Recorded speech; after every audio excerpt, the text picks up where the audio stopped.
কি রে, কি? তুই যদি আমার বাথরুম পরিষ্কার করে দেস তাইলে এই 1,000 টাকা তোর।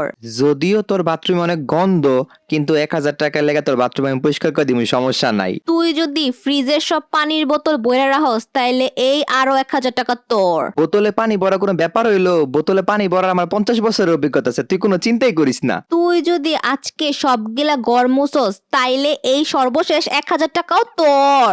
যদিও ঘর মোছার আমার কোনো অভিজ্ঞতা নাই, কিন্তু আরো 1,000 টাকার লেগে আমি একটা ব্যবস্থা করলে তুই কোনো চিন্তা করিস না। তাইলে ডিল কনফার্ম, কিন্তু সব কাম ঠিক মতো করে রাখিস। আরে তুই কোনো প্যারা লইস না, যা কাজকা ভালো ইনকাম করলাম। বলো এই মিম, রোহানের জন্মদিন উপলক্ষে তো নানি যে রোহান রে 3,000 টাকা দিছিল, সেই টাকা দিছস রে? হ, ওর টাকা তো আমি ওর সকালেই দিয়ে দিছি। তার মানে আমার টাকা আমারে দিল আর মাঝখানতে ফ্রিতে সব কাজ করাই নিল। কি আর বলবো গাইস, জন্মদিন উপলক্ষে প্লিজ তোমরা চ্যানেলটা সাবস্ক্রাইব করে ফেলো।